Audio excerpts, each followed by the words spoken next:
Então, pessoal, aqui formalmente, sejam muito bem-vindos. Essa aula aqui que a gente está fazendo é uma aula extraordinária, na verdade, sobre traumas de desastres, e na verdade não vai ser só uma aula, vai ser um mini curso, tá? Então, como que eu estou organizando isso? Isso vai ser um mini curso com algumas aulas. Hoje, a aula de hoje é a aula número 1. Depois, hoje a gente vai falar sobre o inicial do trauma de desastre, primeiro socorro de atendimento, um pouco a mais do que os primeiros socorros de atendimento. A gente vai ver o plano inteiro hoje, assim, de como que é o processo inteiro disso, tanto cerebralmente, quanto que a gente tem de evidências, do que a gente tem que fazer, do que a gente pode fazer, e também dos momentos diferentes de cada uma das pessoas que estão hoje com questão do desastre. Como essa aula é gravada, né? Não sei em que momento as pessoas vão assistir isso. A gente está fazendo isso por conta do processo que está acontecendo no Rio Grande do Sul. Nós vamos ter mais 2 aulas para esse mini curso. Então, a gente vai ter a próxima aula, que é uma aula já de atendimento, de processo de atendimento. Eu vou falar desses processos hoje, mas na próxima aula a gente vai falar exatamente desse processo de atendimento breve, tá? Que é um atendimento de 5 sessões e como que você faz e a melhor estratégia, enfim. E na última aula a gente vai falar sobre TEPT, tá? Por quê? Porque o TEPT vem depois, né, do processo e possivelmente a gente vai ter que conseguir ajudar muitas pessoas em TEPT, tá? Essa aula de hoje é uma aula para todo mundo que está na linha de frente, não é só para psicólogo. Por quê? Porque ela é uma aula do básico que precisa acontecer e de algumas, não é nem ideias, já de algumas sugestões de intervenções que nós precisamos fazer nesse exato momento, tá? Então, é uma aula um pouco além do que a gente está vendo nos outros lugares, de só cuidados psicológicos. Não é só isso, apesar disso ser extremamente importante, mas a gente vai falar de intervenções específicas que precisam ser feitas. Em relação às crianças, em relação aos adolescentes, em relação aos adultos, tanto nos abrigos quanto nas escolas, para as escolas que já vão começar a abrir, quanto também nas casas de familiares e amigos que estão acolhendo muitas pessoas, tá? E por que que eu resolvi fazer isso hoje? Exatamente porque eu estou acompanhando as pessoas que estão lá, muitas alunas minhas, e a gente tem muita demanda diferente, muita demanda específica, e eu queria conseguir instrumentalizar vocês da melhor maneira possível, para a gente fazer desse caos um lugar de conforto, um lugar de cura, um lugar de vínculo, né, com todas as pessoas, seja lá de que maneira que vocês estão fazendo, como a intervenção que vocês vão fazer, tá? Então, vamos lá. Eu vou começar a explicar, daqui a pouquinho eu paro para pegar perguntas, tá? Mas se vocês tiverem perguntas assim muito urgentes, vocês podem escrever aqui no chat, tá? Eu vou compartilhar aqui minha tela. Gente, eu tô gravando? Ui, eu tô, né? Tá, vê como é que eu tô. Alguém me segura, vamos lá. Aqui. Então tá. Então a gente começa falando aqui do trauma de desastre, né? Por que que eu tô chamando essa aula de trauma de desastre, gente? Porque, na verdade, quando a gente estuda trauma, desastre é um dos tipos de trauma que pode acontecer. Então, assim, para quem já fez a formação de trauma comigo, para quem já sabe o processo de trauma dentro de neurociência, já sabe basicamente o que fazer, né? Porque o processo é um processo de trauma agudo. Eu já vou explicar isso para vocês. Porém, tem coisas específicas exatamente porque é um desastre. E o desastre é um desastre, assim, infelizmente. As coisas acontecem de uma maneira muito incontrolável e muito rápida, tá? Mas o que você já tem, para quem já tem de conteúdo de trauma, vocês já podem utilizar.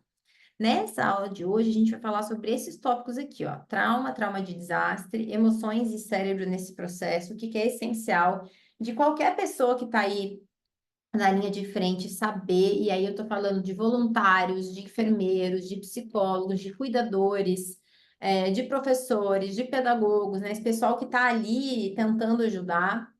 A gente vai falar sobre 3 momentos diferentes de acolhimento nesse momento da situação de hoje e 3 ações diferentes para cada momento de acolhimento. Vamos falar também das primeiras considerações para os 3 momentos, e na aula que vem a gente vai aprofundar nesse processo, e nas necessidades das crianças, dos adolescentes, dos adultos, nos cuidados com os voluntários, tá? Bom, eu vou seguindo, tá? Vamos começar aqui a gente falando.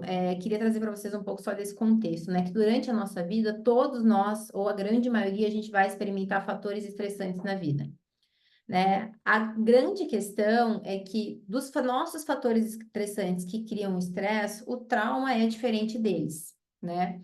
Entre pessoas que vivenciam os traumas, e que configuram o trauma que a gente precisa se preocupar, é quando existe uma característica de sensação de desproteção, de vida ameaçada.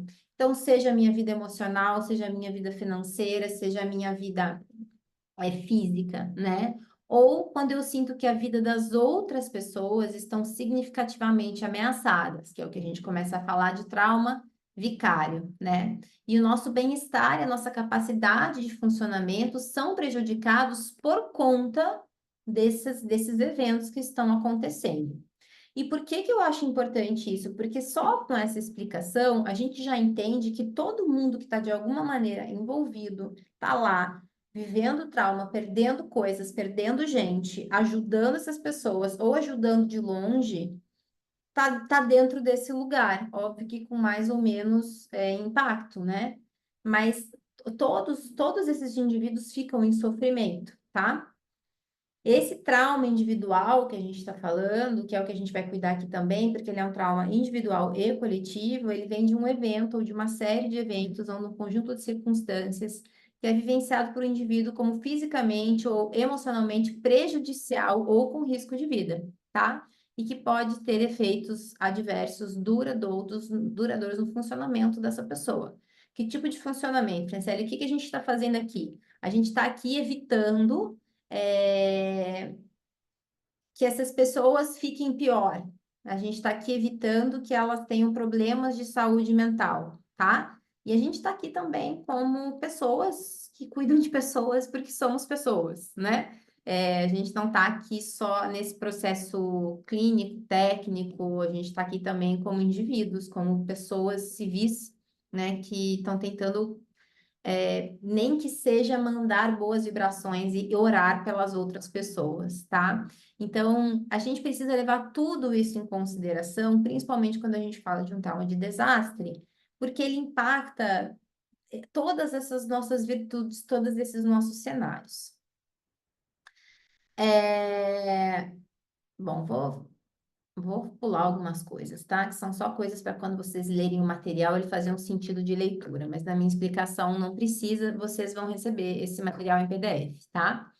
Bom, aí isso daqui é um dado que eu acho importante, então que a exposição do trauma ao longo da vida, ela tá aí, tá quase que é uma certeza, né? A gente tem mais de 65% de indivíduos que vivenciam trauma pelo menos uma vez até os 16 anos de idade, e quase 70% dos adultos vão experienciar traumas ao longo da vida, né? Só que quando a gente fala de trauma, e eu sei que para algumas pessoas, principalmente para quem aqui já é meu aluno, já sabe, porque eu já expliquei, mas a gente tem que começar explicando, né? Para quem não sabe, para quem faz tempo que não vê. Quando a gente fala de trauma, o trauma pode acontecer de várias maneiras, por vários fatores, mas todos eles vinculados ao senso de ameaça e desproteção. Física, emocional, sexual, moral, agora inclusive até financeira. Se a gente pensa que o desastre que está ocorrendo hoje é uma desproteção física, emocional, moral, financeira e para algumas pessoas, infelizmente, sexual, elas estão sendo de uma vez só arrebatadas em todas as esferas que podem causar traumas. Existem alguns questionários que medem traumas. Então, que a gente vai medindo os tipos de trauma, se ela já vivenciou negligência emocional, se já negligenciou negligência física, se já negligenciou violência, se já vivenciou abuso sexual, se já... Então, todos esses processos, tudo que configura trauma, né? Se a gente for pensar nesse trauma de desastre, daria quase que um ponto para cada uma das coisas. tanto crianças quanto adolescentes, quanto adultos, né? Para alguns, graças a Deus, o trauma sexual não estaria ali. Outros já têm um histórico, outros, infelizmente, ainda estão tendo que vivenciar esse processo, né? Então, a gente tem como se fosse em menos de uma semana e meia, pessoas que estão preenchendo um questionário de trauma com maior índice de trauma na escala do questionário. E por que que eu estou trazendo isso para vocês? Porque dos estudos de trauma que nós temos, quanto maior a escala, o índice de trauma, pior os danos cerebrais permanentes, pior a possibilidade de desenvolver condições de saúde mental, ou seja, doenças mentais, TEPTs, pior, não é só uma doença mental que a gente desenvolve, é um funcionamento diferente, é um estresse elevado, é uma predisposição maior ao burnout. E aí a gente tem muitos fatores. Então, o que que nós estamos fazendo aqui? Aumentando o nosso problema? Não, eu só estou dando para vocês uma visão de por que que precisamos todos agir em conjunto, tá? Para que a gente juntos possa evitar algo que já está acontecendo, né? Porque isso já aconteceu. Então, quando a gente começa a acolher as pessoas com trauma, a acolher socialmente, acolher fisicamente, reconstruir a vida dessas pessoas junto com elas, a gente minimiza todos esses impactos.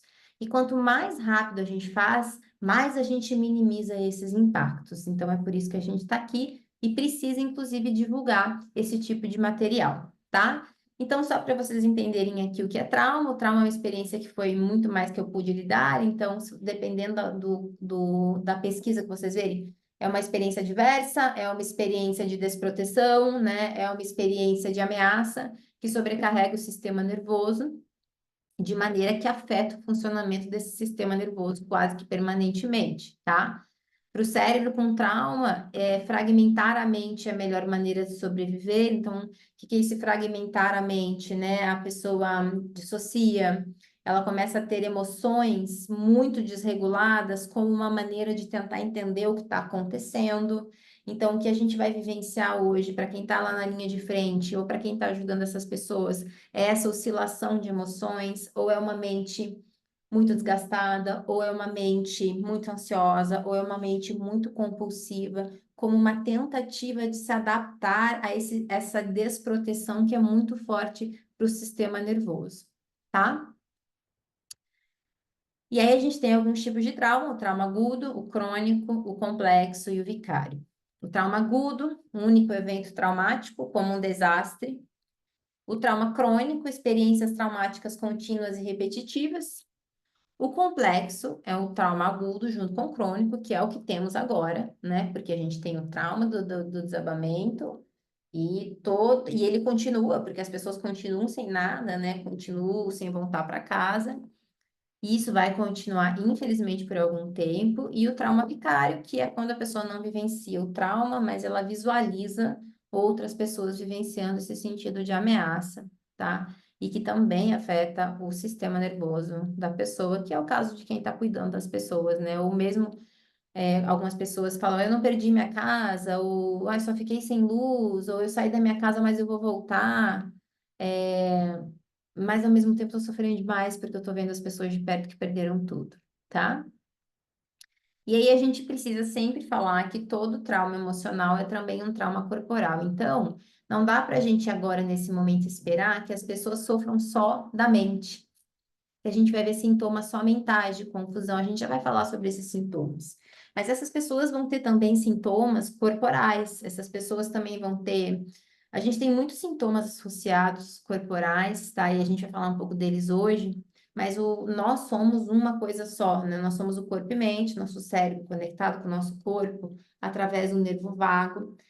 O trauma, ele é um processo que impacta essa memória do corpo, essa reação do corpo, inclusive nos nossos órgãos internos, inclusive no nosso metabolismo, inclusive nos nossos marcadores imunológicos, tá? No nosso sistema de recompensa, de produção de dopamina, de produção de ocitocina, de hormônios e de neurotransmissores que são importantes para o nosso bem-estar, para o nosso sono e para a nossa sobrevivência.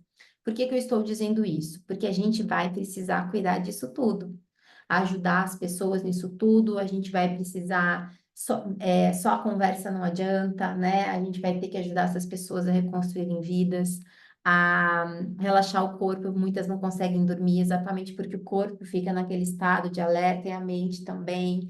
A conseguir achar segurança corporal, segurança mental, a relaxar, e não só agora, né? Agora e no médio prazo, quando elas voltarem para suas casas, as que conseguirem voltar essa reconstrução traumática em cima daquele lugar, porque elas vão ter que começar quase do zero.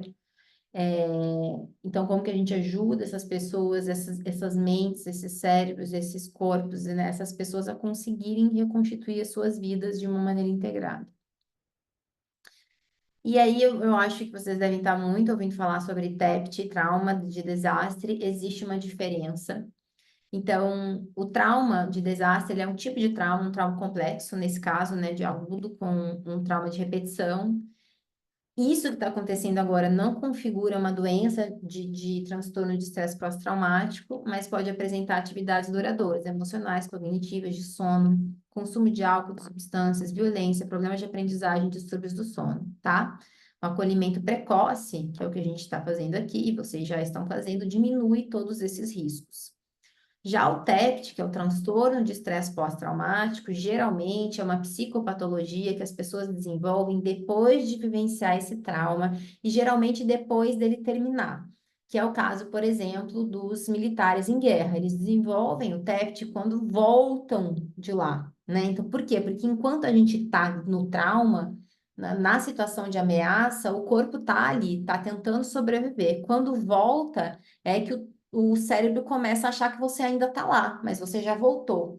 Então, em que momento a gente vai começar a avaliar se as pessoas desenvolveram TEPT ou não? Quando as pessoas voltarem para a segurança, voltarem para suas casas, ou passou tudo, acabou as chuvas, começou a fase de reconstrução, e essas pessoas ainda estiverem com a sensação de que elas estão inundadas, entendeu? E aí a gente começa a ter que se preocupar com o TEPT. Por isso que a gente vai falar. Algumas pessoas já estão começando nesse lugar, né? Alguns lugares já parou a chuva e elas estão tentando voltar para casa. Então, hoje em dia, como o Rio Grande do Sul é um estado grande, as coisas estão acontecendo, não estão ordenadas, obviamente, nesse sentido de em que momento do trauma as pessoas estão. A gente tem uma estimativa de que 30% das pessoas que sofrem traumas podem desenvolver TEPT ou outras doenças, como depressão, ansiedade generalizada, crise do pânico e etc. E também o tratamento precoce diminui esses riscos, tá? Porém, gente, o que a gente tem de estudos de TEPT é que o que a gente tem de terapia breve, que é o que eu vou dar na próxima aula, não diminui os riscos de TEPT, porque TEPT é TEPT, ele vai desenvolver e a gente vai ter que tratar o TEPT, tá? Então, por isso que a gente vai fazer isso em aulas separadas. Mas vamos lá. Vamos, então, entender principais áreas geralmente afetadas pelo trauma. E aí, não é um uníssono, depende do trauma, depende do estudo, mas a gente tem uma série de estudos que trazem para gente que algumas áreas do nosso cérebro são afetadas por traumas agudos e traumas complexos, e aí, quanto maior essa pontuação desses questionários de trauma que eu falei para vocês, mais a intensidade de afetação, nossa, mais afetadas as áreas ficam, tá?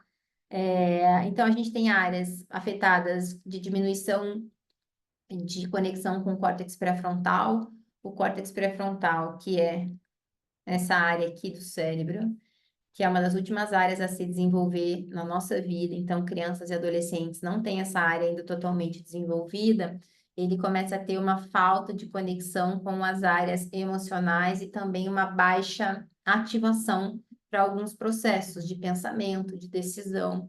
Isso faz com que as pessoas tenham sintomas de falta de atenção, desatenção, muita impulsividade, que vai fazer com que ela tenha comportamentos violentos, compulsão alimentar, compulsão por bebida, compulsão por substâncias, compulsão por pornografia. Isso tudo aumenta o risco de qualquer tipo de compulsão, vai fazer com que a pessoa tenha dificuldade de regular estados emocionais. Então, a pessoa sente lembra, sente e ela não consegue regular muito, porque para uma das maneiras mais efetivas de regular é através da ativação do córtex pré-frontal e da conversa com essas áreas aqui. Uma outra área muito afetada, que a gente já conhece aqui, mas para quem não conhece, é a amígdala cerebral, que é a nossa área que está lá dentro do nosso sistema emocional, do nosso sistema límbico de emoções. É a área de ativação emocional que a gente tem, né? Principalmente ativação de medo, e ela desregula, ela fica super ativada. E geralmente, quando a gente tem traumas muito extremos, a amígdala cerebral fica mais ativada até quando a gente está em descanso. Então, você está lá parado e a pessoa fica como se ela sempre estivesse em perigo, tá? E também o hipocampo, que é essa área também da explicação sensorial do que nós estamos sentindo, do nosso senso de aonde eu estou, do senso de segurança física, né? De localização, inclusive. Então, essa rede de onde eu estou, o que eu estou sentindo, o que está acontecendo, fico com muito medo, não regulo, não consigo tomar decisões, ela fica alterada na grande maioria das pessoas. E também as áreas de recompensa e estresse, em alguns casos de alguns estudos, também tem alteração, não são em todos, tá? Então, uma dificuldade ou uma necessidade de maior dopamina, ou algumas pessoas não sentem motivação pelas coisas mesmo, então uma defasagem aí de processo dopaminérgico e uma alteração no nosso eixo de estresse significativa. O que quer dizer isso? A pessoa fica super ativada ao estresse, né? Ela não consegue lidar com aquele estresse de maneira efetiva, tá? Bom, então até aqui a gente está fazendo quase que um entendimento só de trauma. Para entender trauma de desastre, a gente tem que entender de luto, porque quando a gente vê perdas de vida, perda de casa, perda de pessoas, isso é um processo de luto. Então, traumas de desastre trazem um luto individual e um luto coletivo. O luto individual das minhas perdas, da minha casa, às vezes da minha família, às vezes perda da minha dignidade, perda de toda a minha história de vida e de pessoas, muitas vezes, de conhecidos, de vizinhos, dos meus próprios familiares. E o luto coletivo, né? Então, não sou só eu que estou perdendo, todos estão perdendo. Que entra um pouco nessa ideia de trauma de trauma vicário, né, da gente ter esse trauma vendo o outro ter, que é o luto coletivo, né? Então eu entro em luto por ver tanta perda. E a gente precisa cuidar desse luto também, poder nutrir as pessoas, porque senão o buraco fica muito difícil de carregar, né? Com um trauma, com sensação de ameaça, o meu corpo e meu cérebro tentando vivenciar um luto, que deveria ser um processo natural, né? O luto é um processo natural, mas que ele fica patológico nesse tipo de processo, porque algumas pessoas não estão podendo vivenciar esse luto agora, né? Porque elas estão tendo que lutar pela sua sobrevivência. Então, em algum momento, quando elas estabilizarem, elas vão vivenciar esse luto, ou vão precisar falar desse luto, ou vão precisar vivenciar esse luto. Mas quem escolhe não somos nós, é a pessoa. Então, isso é a primeira coisa para vocês entenderem. São as pessoas que vão escolher em que momento elas vão conseguir lidar com esse luto, nesse caso, desse desastre, né, no trauma de desastre que está acontecendo, tá? Mas a gente tem que ficar atento, ou para encaminhar para um psicólogo, ou para nós psicólogos tratarmos essas pessoas, não esquecermos que o luto está aí. Em algum momento ele vai aparecer. Bom, então a gente vai agora para vocês se localizarem, entender os sintomas que a gente sabe que tem, que são relatados nos estudos que nós temos de neurociência e de evidências mesmo, né? Os estudos geralmente são feitos, pessoal, da onde eu peguei os estudos? A gente, quando tem estudos de traumas de desastre, a gente tem de epidemias, então tem um monte de estudo de Covid, por exemplo. Eu não usei os estudos de Covid, porque a epidemia é diferente de um desastre, e a gente tem os estudos de desastre.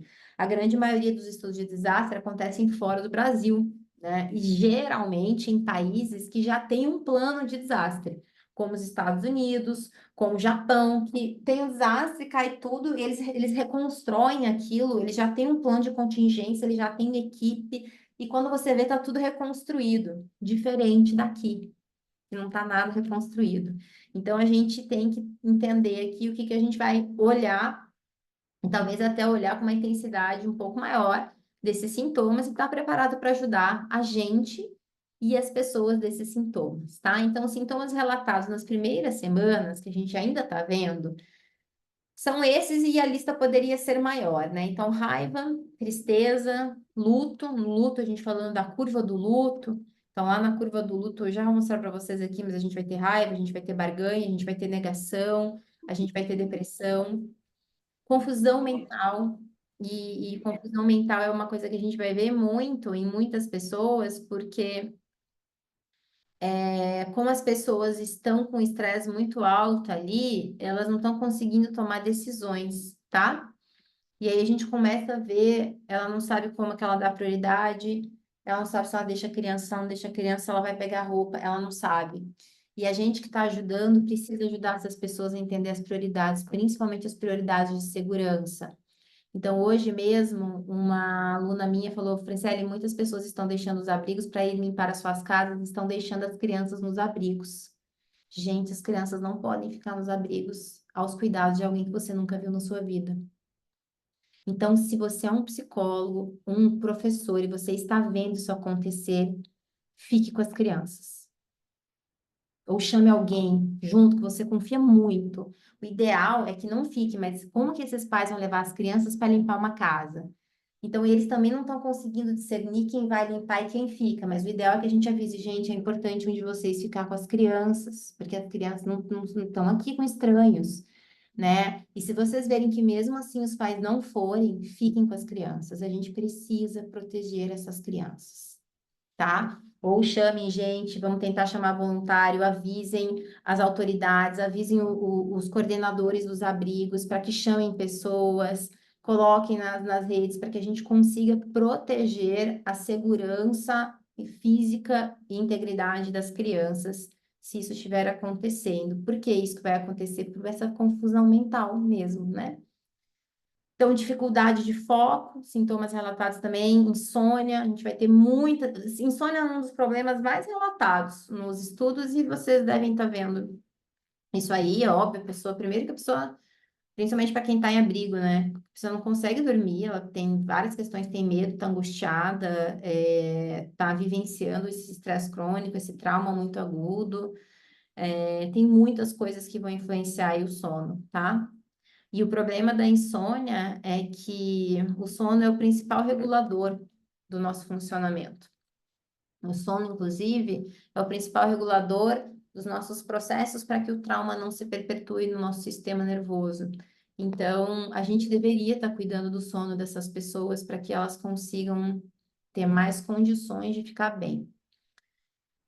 Outra coisa é tomada de decisão afetada, paralisia de ação. Então, algumas pessoas paralisam, elas têm aquele comportamento de freeze mesmo, né? De não conseguir fazer nada, de não conseguir agir, uma passividade muito grande. Outras pessoas vão ter uma agressividade muito grande, alteração de fome para mais ou menos, pensamento acelerado, aquele comportamento ansioso, pensamentos suicidas, muito comuns de surgir aqui, e exaustão. Qualquer um desses sintomas que aparecer agora são sintomas que acontecem. É o cérebro tentando sair desse estado de eu estou inseguro o tempo inteiro e tentando se adaptar. É uma tentativa de adaptação. Ela nem é uma tentativa ruim, a não ser os pensamentos suicidas, né? Elas são tentativas de adaptação para que ele sobreviva. O próprio pensamento suicida tá, se eu acabar com a minha vida, eu paro com esse problema. Então, vejam que é um cérebro tentando entender e decifrar como é que ele sobrevive a esse cenário. E alguns cérebros pifam mais, outros menos, depende da história de vida dessas pessoas, dependem de quantos traumas elas já tinham na infância delas ou não, né? Se isso já não alterou os sistemas delas, elas não estão revivendo processos. Então, quem já tinha traumas de infância, vai aqui talvez ter, a gente não tem esse dado especificamente, mas possivelmente essa pessoa vai ter um eixo mais estressado, um eixo mais ansioso, tá? Para conseguir lidar com isso. Então, todos esses sintomas são naturais nas primeiras semanas, porém, alguns precisam da nossa atenção e da nossa ajuda. Quais? Principalmente confusão mental, tomada de decisão afetada, insônia e pensamentos suicidas. Então, esses sintomas, quando a gente percebe que estão ali, né? Você tá conversando com a pessoa, você vê que a pessoa não consegue, ela tá tomando decisões de perigo para ela e para a família, ou ela não consegue focar, não consegue ver que ela tem que pegar isso, tem que comer. Então, pensamento, essa agressividade também, mas dependendo da idade, né? A insônia, que a pessoa não consegue dormir, o que vai piorar todo o processo dela, todo o processo de saúde mental e os pensamentos suicidas, a gente precisa tentar ajudar essa pessoa a tomar a decisão, a estar perto dela, a fornecer segurança emocional, ajudar ela a decidir, vão para cá, vão para cá, vão para cá. Óbvio, se ela aceitar essa ajuda. E os pensamentos suicidas a gente precisa encaminhar para processos psicológicos urgente.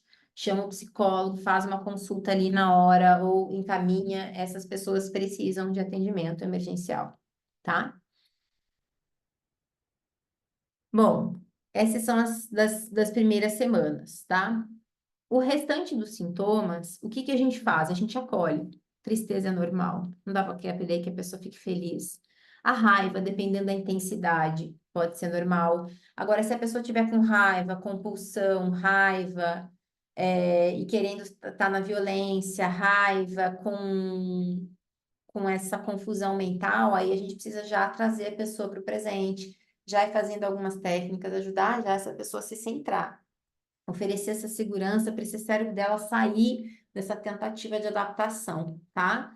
É óbvio que a gente vai encontrar, nesse caso, pessoas que têm doenças mentais e que estão vivendo com trauma. E aí, nesse caso, a gente já vai conseguir ver de longe que a pessoa está muito desregulada, né? E aí, nesse caso, se a gente consegue ver que ela está muito desregulada e consegue saber que ela tem algum problema de doença mental, é óbvio que a gente não vai perguntar, mas assim, nos primeiros momentos da gente conversar com a pessoa, você tem algum histórico de doença física, de doença emocional, alguma coisa que você esteja precisando nesse sentido, isso a gente pode perguntar.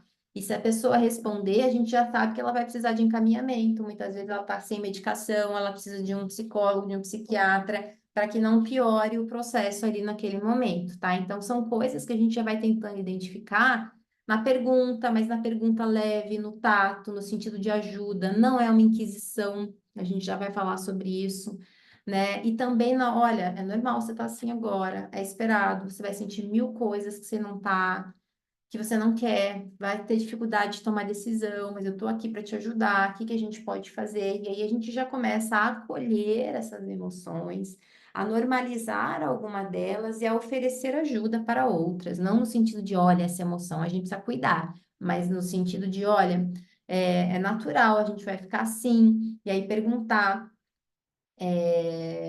Vamos buscar um pouco mais de ajuda. O que que você acha para você se sentir melhor? Então, a gente vai encaminhando para esses processos de ajuda, seja de física, de recurso, seja emocional, seja psicológica, seja médica, tá bom? Então, a gente vai fazendo nesse processo com muito cuidado e com muito acolhimento. Bom, sintomas relatados semanas depois. Diminuição de pensamentos suicidas é o que a gente tem dos estudos, mas obviamente isso não quer dizer que a gente não tem que cuidar desses aqui, né? Mas é porque quando vai saindo a desesperança, esses pensamentos do que a gente tem de estudo tende a diminuir. Desesperança, né? Junto com cansaço, junto com não vou conseguir me rever minha vida, me reconstruir. Muita essa desesperança, muitas vezes com luto de pessoas, de perdas, né? E aí a gente já precisa começar, quem começar a atender essas pessoas daqui a algumas semanas, da semana que vem, o que que é desesperança, o que que é luta, ela perdeu alguém. Então, até a gente ir fazendo essa diferenciação, né? Desesperança de viver, ou ela está vivendo a tristeza de um luto, porque foi muito triste, né? Então, a gente ir tentando entender essa desesperança do futuro, não tenho planos, não quero, acho que não vai dar certo, ou o luto da tristeza de não ter perdido muitas coisas, muitas pessoas, tá? A paralisação ainda continua para algumas pessoas, a ansiedade, e aí aqui, nas semanas depois, a gente começa a ver mais comportamento de compulsão, né? Daí, o uso de substâncias, álcool, enfim, medicação, insônia ainda perdura muito aqui, às vezes até piora, isolamento social ou um isolamento geral, né? Então, a pessoa, por exemplo, voltou para sua casa e ela se trancou, né? Fadiga, exaustão, que vai, a fadiga e a exaustão vão perdurar todo esse processo, Burnout, muitas vezes, principalmente para os voluntários, para os médicos, para os psicólogos, para o pessoal que está lá na linha de frente, e TEPT aí é onde vai começar também para voluntários. Então, mesmo quem foi voluntário pode desenvolver TEPT.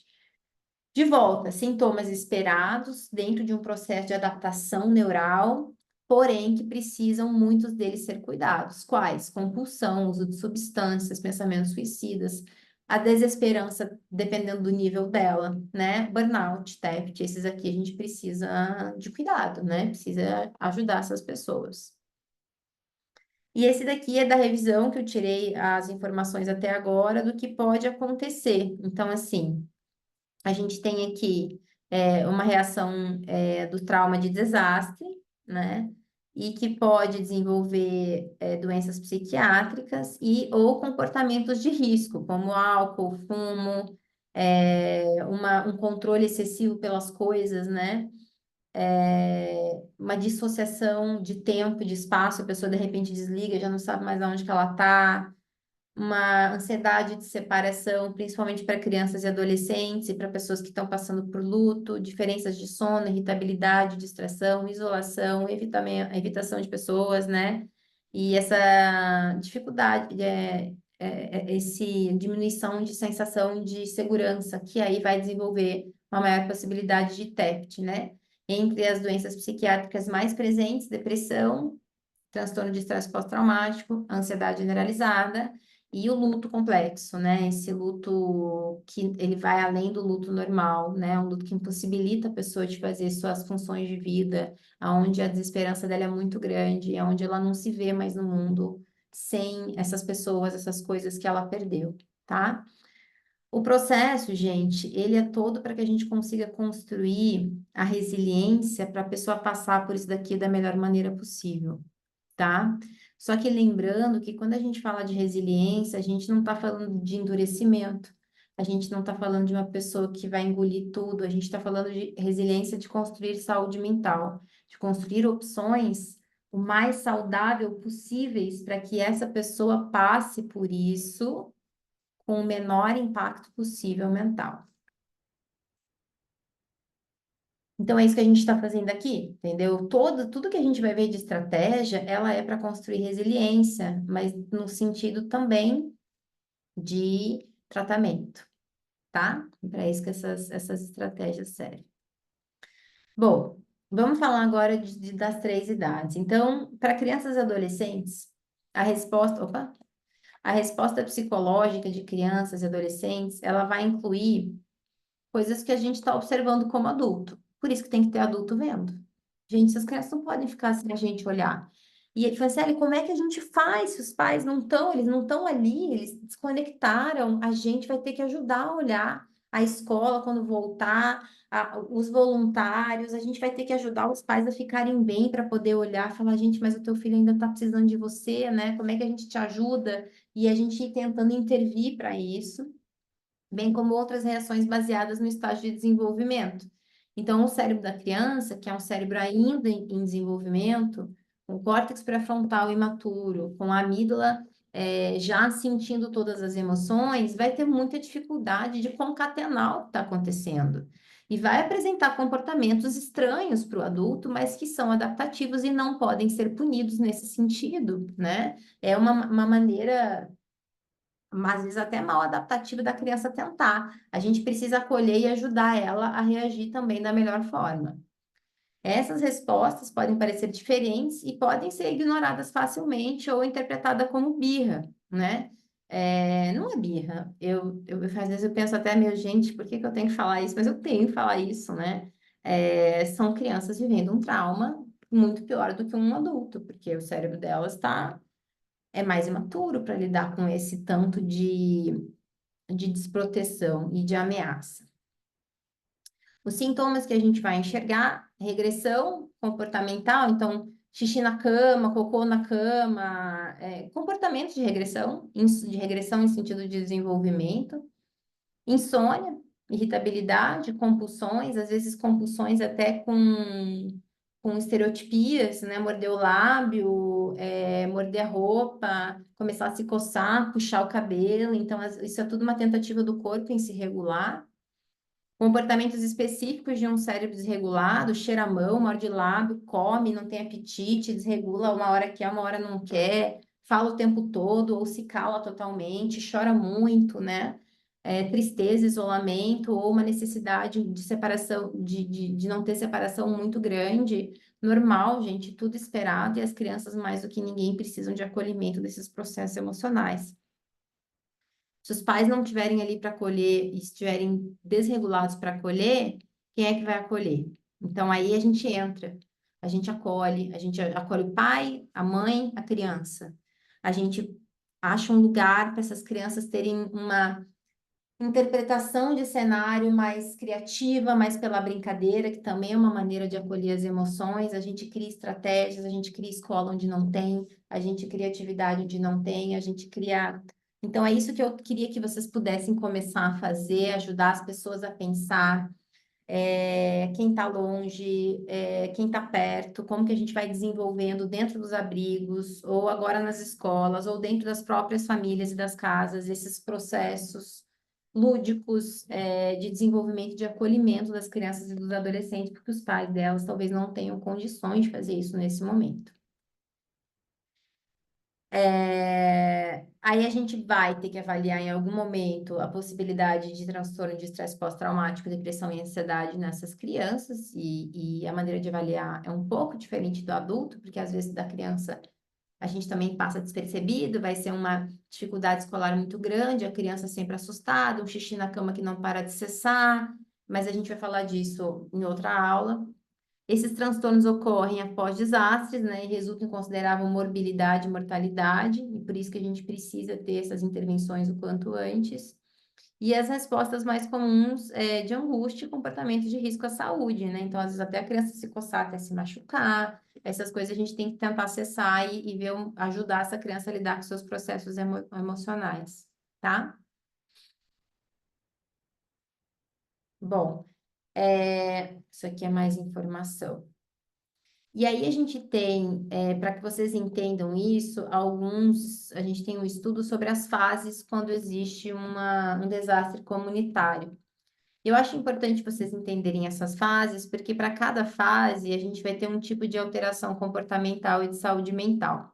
Então a gente tem aqui o pré-desastre, a fase de aviso, que alguns países têm, outros não, algumas pessoas tiveram, outras não tiveram aviso, que já começa uma alteração emocional, perdas emocionais aqui em cima, até, e aqui oscilações altas emocionais.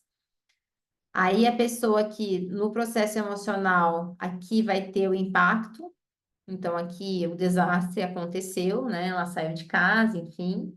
E aí o processo de oscilação emocional dela vai aumentando, ela vai ficando com uma intensidade alta emocional. Aí a gente tem aqui o heroísmo, que são pessoas tentando salvar, pessoas tentando ajudar, aquela comoção de todo mundo. A gente tem a fase que eles chamam de honeymoon, que é a fase da lua de mel, que é quando a comunidade ainda está se ajudando, onde tem muita gente ali junto, mas que depois isso cai, porque o tempo passa e as pessoas voltam a viver as suas vidas, e aí tem o senso de desilusão muito grande de ter sido abandonado, que ocasiona um outro processo de trauma, né? E aqui algumas coisas que podem ser ameaças, quando ele fala trigger events, são coisas que vão ameaçando e que vão dando a sensação que a pessoa está vivenciando tudo aquilo de volta, né? E aí até a gente chegar nessa fase de reconstrução de vida, que é uma fase de luto também, né? Porque para reconstruir aqui você tem um luto, né? O luto de ter que reconstruir quer dizer que você perdeu algo, tá? Então vejam como é uma oscilação. E cada fase dessas aqui, vejam que talvez aonde vocês estejam aí trabalhando, as pessoas vão estar em fases diferentes, as cidades vão estar em fases diferentes, né? Não está tudo acontecendo ao mesmo tempo. E aí a gente tem um risco inerente para todas essas fases, e isso é dados de estudo, também tudo aqui é dados de estudos, né? É que as mulheres, hoje em dia, têm o maior fator de risco de efeitos psicológicos adversos após o desastre. Por que que eles acham isso? Porque elas têm vítima da carga de lidar com os filhos, de ter que ficar responsáveis, os homens desligam a maioria nesse processo, ou eles vão para a luta, vão para a proteção, alguns, e elas ficam ali naquela demanda emocional, naquela demanda do entendimento, muitas vezes elas que vão tentar reconstruir a casa, enquanto o homem vai tentar rearranjar o emprego, E aí ela fica com uma sobrecarga muito grande e também os riscos de abuso sexual, tá? Muitas vezes os parceiros, quando desregulam muito, começam a ter violência dentro de casa. Então a gente precisa, gente, de um plano para cuidar das mulheres e das crianças, entendem? E é por isso que está tendo tanto abrigo. Que bom para mulheres e crianças, porque elas precisam de cuidado, tá? Então, a gente chega num lugar, cadê as mulheres? Olha para essas mulheres, cuida dessas mulheres, olha para os homens, o que que eles estão fazendo, onde eles estão? Será que eles precisam de ajuda também e vão precisar, gente? Não subestimem os homens, porque eles precisam de ajuda para se reorganizar. Até para poder ajudar as próprias mulheres e as famílias. Então, a gente vai olhar para a família como um todo, você vai mapear risco na tua observação, você vai ver como é que está a mulher, se ela está com um olhar de medo, se ela está com um olhar de sobrecarga, você vai perguntar como é que está sendo, ele está indo, você está indo. Não é o que que aconteceu, como está sendo. Como é que vocês estão se organizando, quem está indo aonde, quem está dormindo com quem, como é que vocês estão fazendo. E nisso você vai ajudando e entendendo o cenário, ajudando a pessoa a pensar, tá? Bom, isso tudo acontece na fase de risco, né? Aconteceu, que é onde a gente precisa, que é o momento que tá. A fase de lua de mel, que alguns lugares estão passando por esse momento, é essa disponibilidade de assistência.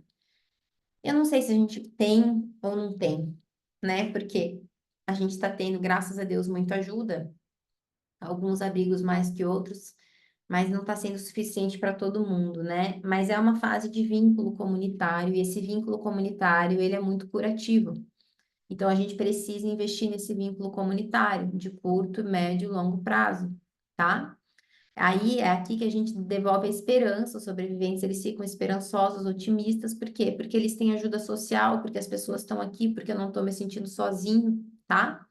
E é aqui que as taxas de tentativa de suicídio podem diminuir, exatamente porque eu não estou sozinho, eu não preciso ter outras opções, eu vou conseguir me reconstruir. Então, qual que é o nosso papel, gente? É devolver a esperança para essas pessoas.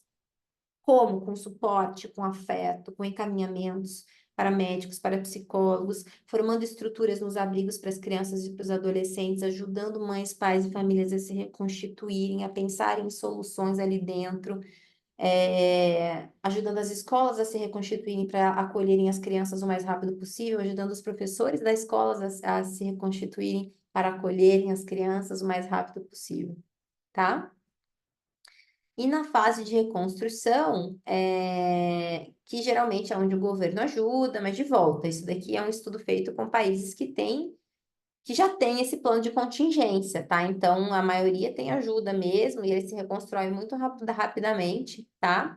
Mas ela é uma fase que, se o governo não possui os meios financeiros, aí a gente vai ter pessoas com lutos severos, tá? E talvez com TEPT aqui.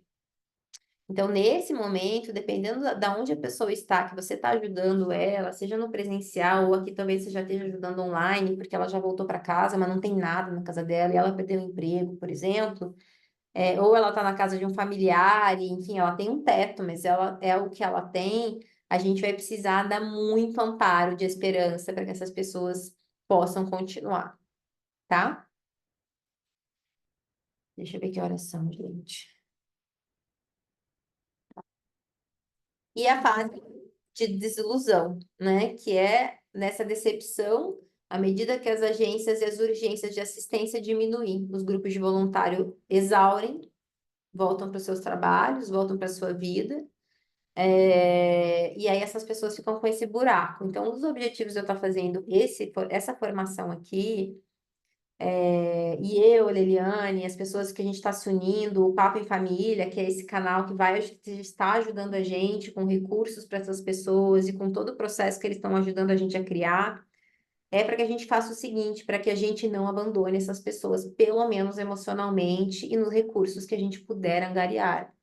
É uma promessa? Não, porque a gente está lidando ainda com trabalhos voluntários, com pessoas e doações, com o nosso trabalho voluntário de atender online, de atender presencial, de poder estar nessa fase de reconstrução, para que essas pessoas não se desiludam.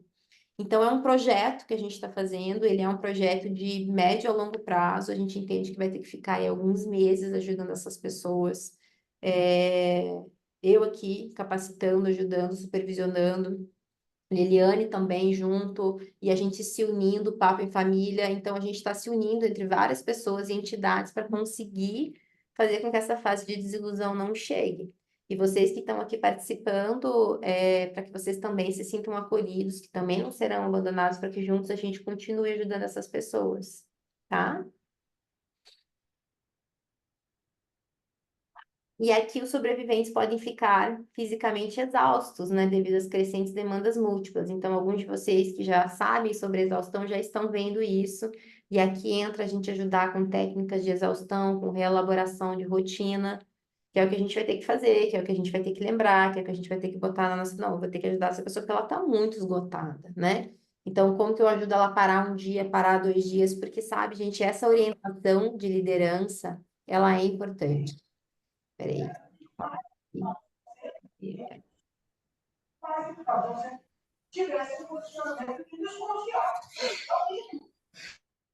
Pronto. Essa orientação de. Deixa eu voltar aqui. O que que eu fiz? Vou ficar aqui um pouquinho. Essa orientação de liderança, no sentido de, olha, não é nenhuma liderança de eu sou líder, tá, gente? É de orientar, porque você tá com uma cabeça melhor. Não vai, descansa hoje. Vamos pensar aqui, vamos eleger prioridades. Você está cansado, vamos cuidar da tua saúde. Eu sei que tem muito, mas você precisa estar bem. Então, vamos fazer uma inspiração aqui, vamos fazer uma técnica aqui, vamos comer bem hoje, se tiver recursos, né? Vamos tomar bastante água. O que que você está comendo? Você está cuidando do teu filho? Não está? Como é que tá? Tá indo para a escola? Então, a gente ajuda a pessoa a organizar a vida, a ter descanso, porque, gente, essas pessoas precisam de descanso, não tem estresse, então, assim, as pessoas vão exaurir daqui a pouco, os voluntários vão também, e é por isso que eu também estou chamando aqui para a gente ajudar esses voluntários. Então, se você é um voluntário, independente de que tipo de voluntário você é, da linha de frente ou não, e você vai precisar de ajuda, entre aqui nesse projeto. A gente vai fazer projetos específicos para os voluntários, para ajudar a regular, para ajudar a pensar, e depois com os alunos do PNP a tratar exaustão, porque nós aqui do PNP somos especialistas em tratar exaustão, né? Que é o que a gente aprende muito. Então, chame os voluntários para que a gente possa cuidar deles em grupo. A gente vai fazer um driblando exaustão a rodo com essas pessoas daqui a pouco, tá? Então, vocês que estão aqui já sabem e querem participar, já estão todos convocados para participar, tá? Para a gente ajudar esse pessoal no processo de exaustão. Bom, e aí eu trouxe um estudo aqui, que foi um estudo feito de trauma vicário com pais e filhos, pai mesmo, o pai e o filho ou a filha. Aonde, enquanto as filhas observavam os pais sofrerem por alguma coisa, eles tinham o mesmo nível de temperatura corporal reagindo a esse medo que o pai estava ali vendo, bem sincronizado com o do pai. E por que, e aí aqui tem aqui, ó, aqui é a sincronização da temperatura com o pai vendo, então eu observando, vamos supor que eu sou uma criança, estou observando meu pai vendo uma situação de horror, e só por ver ele fazendo assim, e nem eram assim, é perceber a pupila dilatando, eu começo a ter as mesmas sensações corporais, não existe verbalização nenhuma aqui, não tem verbal. Então, isso também, existe uma sincronização a gente com estranhos, mas mais com os nossos pais e, obviamente, com as nossas mães, tá? Isso quer dizer o quê? Precisamos cuidar dos adultos também, ajudá-los a se regular fisiologicamente. Pessoal, vou contar uma coisa para vocês, para quem é meu aluno vai adorar, para quem não é também. Todos os tratamentos de terapia breve e de TEPT que têm bons resultados têm técnicas para diminuir reações fisiológicas, técnicas de respiração, técnicas de amparo corporal, técnicas de relaxamento do músculo. Então, a gente precisa ajudar essas pessoas a terem uma técnica dentro delas. Ah, Franciele, mas ela está lá no caos, ela vai conseguir? Eu preciso ensinar, nem que ela não consiga todas as vezes, nem que eu corregule, eu faça com ela enquanto eu estou aqui no abrigo. Todo dia de noite, todo dia de manhã, eu vou na casa da família, ensino, faço com as crianças, faço com os adolescentes, porque a gente precisa ajudar os adultos a se regularem, tá? E aí a gente cai, né, nesse mesmo, no processo de trauma vicário que eu falei para vocês, né? E o trauma vicário, ele tem um jeito da gente não ter ele tão forte, que é nos estudos que a gente tem, as pessoas que têm maior resiliência têm menos ansiedade após o trauma vicário. Então, elas sentem junto, mas são essas pessoas que você está vendo que estão agindo de maneira estruturada, que estão conseguindo pensar, que sabem o que fazer. Por quê? Porque elas têm uma maior resiliência por N questões da vida delas. Se a pessoa já tem traumas de perda, traumas de luto na vida dela, muito possivelmente ela vai ter esse trauma vicário na tentativa de ajudar.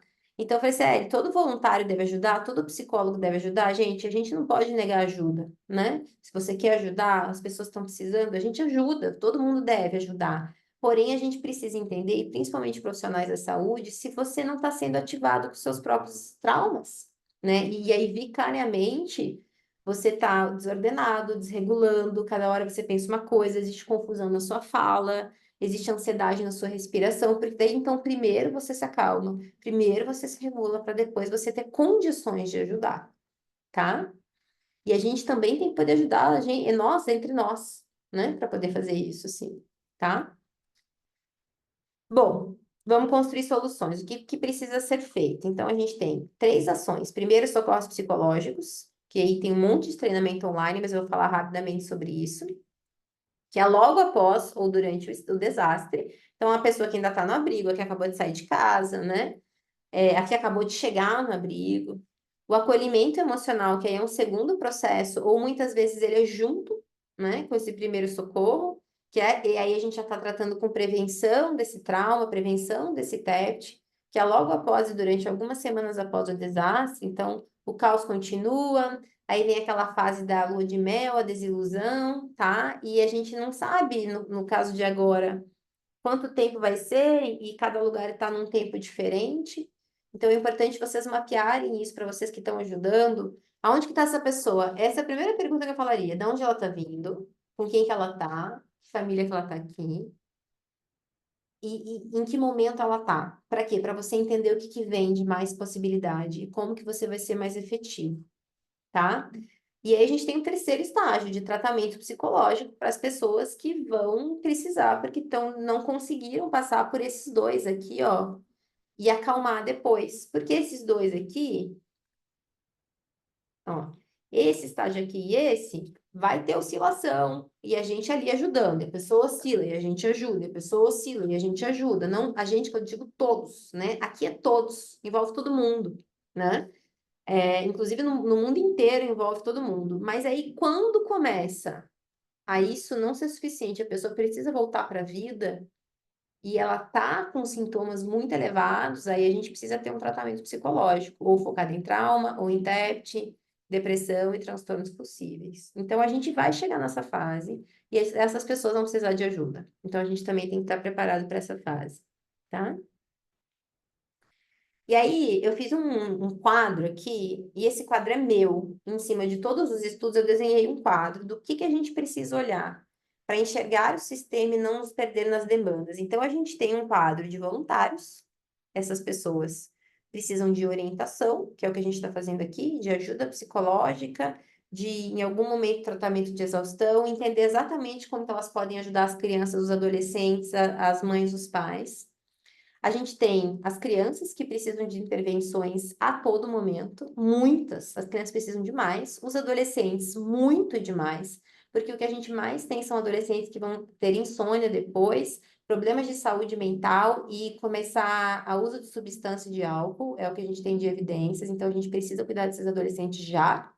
E dos adultos. Então, toda vez que você chegou num abrigo, chegou numa casa, ou vai atender uma pessoa, esse é o foco que a gente tem que olhar. Voluntário, quem que tá, quem que vem, como é que estão, criança, quem que tá, adulto, mãe, pai. E aí a gente precisa ter esse cenário na cabeça e ajudar os líderes de abrigo, gente, a fazer isso. Então, quem vai para o abrigo, quem vai para casa, já fala, olha, eu trouxe aqui um esqueminha.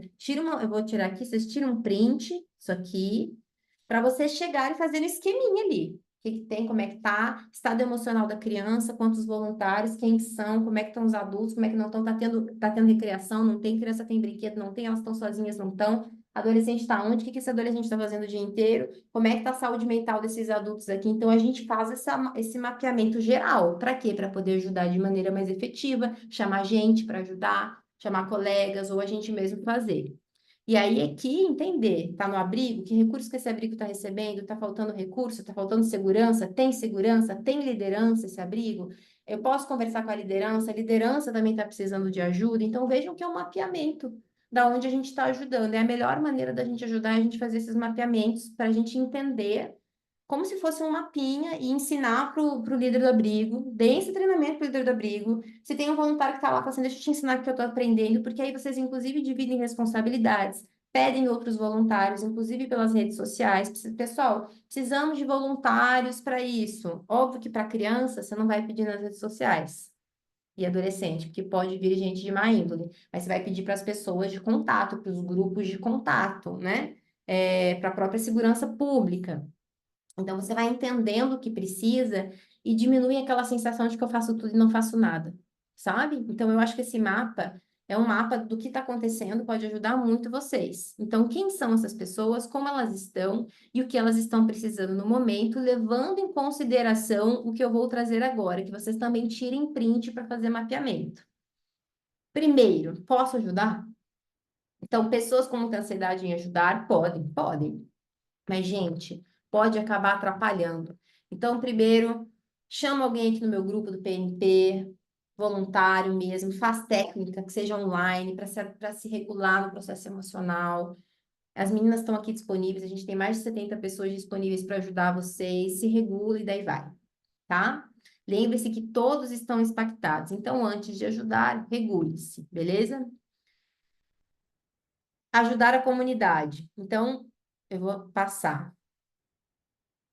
Primeiros socorros. Então, fiz o mapeamento, beleza? Mas aí, a pessoa acabou de chegar. Primeiros socorros. Pessoas que ainda estão sem dignidade, sem casa, sem abrigo, sem roupa, sem alimento, muitas vezes sem gente da família. Qual que é o foco nesse caso? Promover a segurança emocional e a dignidade física e emocional. O que quer dizer isso? Elas precisam de um colchão para dormir, elas precisam de um lugar seco para ficar, de roupa se fizer frio, de roupa para o calor, de calcinha. Elas precisam de shampoo, de sabonete, de um banheiro, de dignidade no banheiro, de segurança física, que ninguém vai fazer nada comigo ou com meu filho enquanto eu estiver aqui, e de segurança emocional. O que é segurança emocional? É a comunidade. É pessoas que estão ali por elas, são os voluntários, são às vezes as próprias pessoas do abrigo, tá? E sim, nessa fase, gente, os recursos são essenciais. Então, assim, eu posso ensinar uma pessoa a regular a respiração? Posso, mas se ela tiver com fome, não vai adiantar, entendeu? Então, para que eu estou dizendo isso? Para vocês entenderem aonde focar nesse momento, se as pessoas estão nesse lugar ainda sem dignidade, a gente acolhe emocionalmente, no sentido de estou aqui, garante a segurança das crianças e dos adolescentes, porque isso é prioridade também, e vai atrás de entender onde é que tem recurso. Recurso físico, comida, bebida, enfim, né? Teto. É importantíssimo, tá? Então, é um trabalho duplo. Eu sei que muitas vezes uma pessoa só não consegue fazer. Por isso que eu gostaria que vocês espalhassem esse treinamento para os líderes de abrigos e tirassem prints e pudessem ajudar essas pessoas a pensar nesses processos. O que não fazer nesse momento? As palavras importam. Então, isso aqui também tira um print para mandar. Pensem que o cérebro está fragilizado. A pessoa perdeu quase tudo. Qualquer coisa importa para ela. Não obrigue essa pessoa a receber sua ajuda. Se ela não quiser, ok, não fique bravo. Ela está em crise, tá? Fala, eu tô aqui. Mesmo que se você não quiser, eu tô aqui, entendo. Não minimize as perdas. Pelo menos você está vivo. Pare de reclamar. Pense na solução. A gente não pode falar isso. Não diga isso em hipótese nenhuma. E daí algumas pessoas falam, ai, Franciele, mas a pessoa tá lá, tem que ficar pensando no que eu vou dizer. Temos, pessoal, porque nesse momento a pessoa já está muito fragilizada para a gente estragar a fragilidade dela com uma falta de humanidade, tá? Então, são pessoas que estão no lugar de dificuldade. O nosso lugar não é minimizar. Então, se vocês não conseguirem falar nada, a gente permanece em silêncio e fala, sinto muito, tá? Porque às vezes a gente não consegue mesmo, né? Então, a gente fala, sinto muito, tô aqui. Deixar somente a questão nas bases da fé, isso também não dá. Eu, por exemplo, eu sou uma pessoa de muita fé, tá? E por que que eu estou explicando isso? Para vocês entenderem que quando eu digo uma pessoa que perdeu tudo e está muito mal, eu falo só assim para ela, ó, confia em Deus, e largo as costas e vou embora, não adianta nada. Não posso fazer isso, tá? Então, óbvio, quando a pessoa tem a sua religião, mais fácil, porque ela vai confiar, vai ser um lugar que ela precisa se estancar, tá? Mas se não, não adianta nada eu falar isso, larga as costas e ir embora. Ela precisa de mim, ela precisa de uma pessoa aqui para ajudar ela, recurso, a ter suporte, tá? Não diga que as coisas vão piorar. Olha, ainda vai piorar, virão fases piores, você tem que estar pronto. Não. A gente está ali para acalmar. Mas eu também não posso falar vai passar, porque a gente não sabe se vai passar. Então eu sei que é um lugar difícil, mas o que a gente vai falar é: estou aqui. Nós estamos aqui, vou fazer de tudo que a gente puder para te ajudar. Você não está sozinho. É isso que a gente vai falar. Esse é o primeiro socorro emocional. Respira, eu sei que você está sentindo isso, é ok, é esperado. Se quiser dar a mão para a pessoa, respira junto com ela. Por isso que a gente fala que a pessoa que acabou de sair desse lugar precisa de atendimento presencial, porque você está ali literalmente vivenciando. É difícil você pegar, eu num abrigo, acabei de sair da minha casa, falar com alguém na internet, né? A sensação é outra, você não está vendo as coisas, você não está vendo onde ela está. Então, por isso que a maioria dos processos, eles sugerem que seja o inicial tem que ser presencial por causa disso. Então, perguntar sobre o que aconteceu e como a pessoa está com isso, não pergunte. Ela não tem que vivenciar o trauma de ter tido saído de casa, de ter visto alguém morrer, de perder alguém. Se ela quiser te falar, ela vai te falar. Você fala, tô aqui, se quiser me contar qualquer coisa, se quiser desabafar, tô aqui. Mas você não vai perguntar.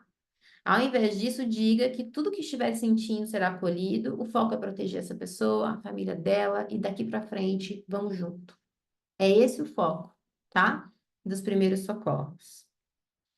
Guia básico que eu fiz para você, então você se apresenta, oferece acolhimento, estou aqui para te ajudar, não pergunta, quer saber o que aconteceu, você vai saber de algum jeito, você vai daqui a pouco entender, mas se a pessoa quiser ouvir, ouça, se ela quiser falar, ok, você vai escutar. Acolha qualquer emoção, tristeza, irritabilidade, tudo, tá tudo bem, é normal. Não repreenda nesse momento. Óbvio que se tiver violência, a gente não pode deixar que a violência aconteça, essas coisas a gente não pode deixar. Mas não é nem você que vai acolher, você vai chamar alguém, você vai, né, entender ali com o líder, inclusive, para ver se tá perigoso, se existe risco, para separar essa pessoa, né, do resto das pessoas e também alguém ajudá-la, né, se for o caso perguntar sobre a família, né? Então, no sentido de o que que ela tem de recurso nesse momento da família, com quem que você tá aqui?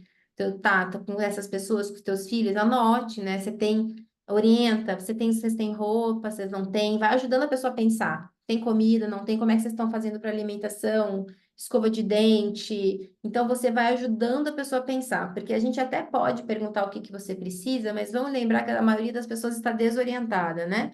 Ela não sabe muitas vezes o que ela precisa de tudo. Então a gente vai orientando com algumas coisas e a gente pode fazer com muito cuidado. Ó, eu vou te perguntar algumas coisas. Se ficar muito para você, você me avisa, mas só para eu entender como que eu posso aqui te orientar a buscar recursos, ou estratégias. E aí você vai perguntar se está querendo conversar com um psicólogo, não tá? Tá querendo desabafar, não tá? Tá precisando de proteção? Perguntem isso. Eu vou até escrever aqui. Peraí, vou escrever.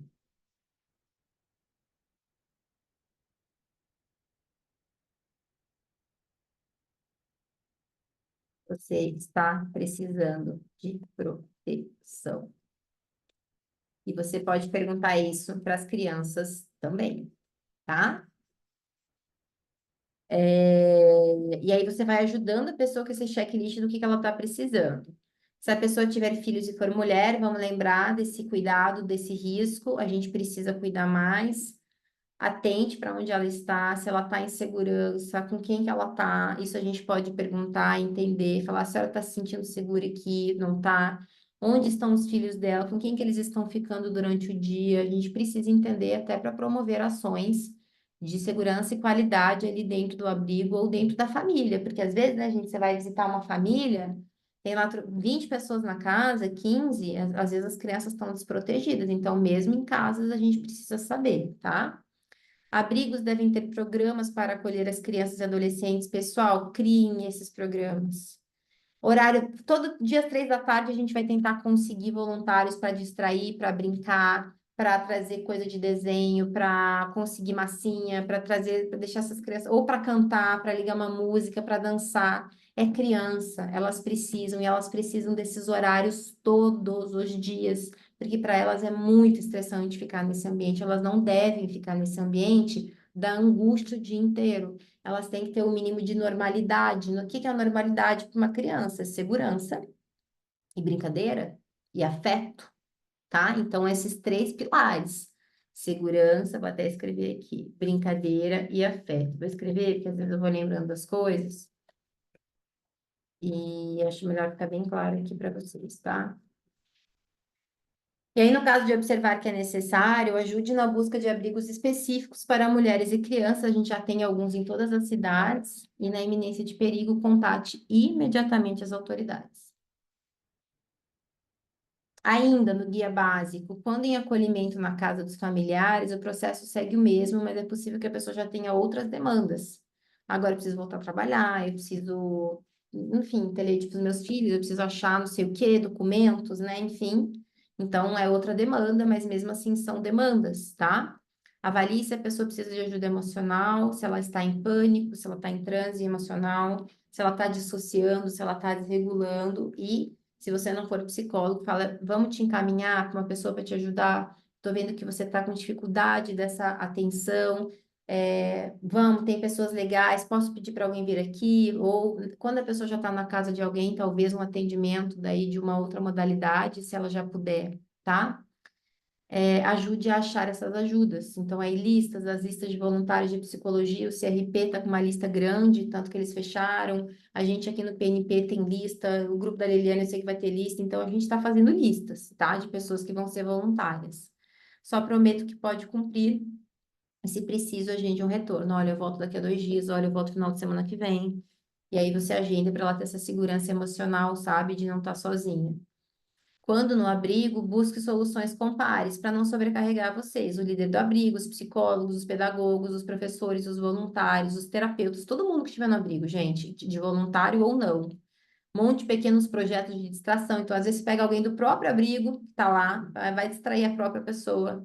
Acolhimento, levantamento de necessidades e projetos de somente escuta. Escuta, como estamos, quem quiser participa, quem não quiser não participa. Quase ninguém vai querer participar nesse primeiro momento, porque é quase que uma retraumatização. Mas às vezes você pode ter pessoas que queiram muito, né, falar, e aí a gente vai escutar. Precisa ser psicólogo para escutar? Não, qualquer um pode escutar. E se você vê hoje, uma menina dos Estados Unidos chamada Jéssica, ela traduziu um formulário dos Estados Unidos que tem algumas perguntas, tipo formulários específicos para avaliar se a pessoa precisa de atendimento psicológico especializado. E eu vou deixar isso para vocês disponível também, é, já separadinho por temas, porque é longo, é um PDF de 140 páginas. E a gente está deixando separadinho por temas, para vocês já poderem tirar um print no celular e ir fazendo ali na hora, ensinar as outras pessoas dos abrigos a fazerem isso também, se vocês quiserem, tá? É isso daqui, só que eles têm isso já em formulários para você poder ticar, tá? Muita gente precisa ser somente ouvida, acolhida ou até mesmo abraçada. Muita gente não vai querer nem ser tocada. Mas lembre-se, né? Então, assim, eu tô aqui como um ser humano para te ajudar. Deixa eu tomar uma água, gente. Deixa eu ver se alguém tem perguntas. Alguém tem perguntas?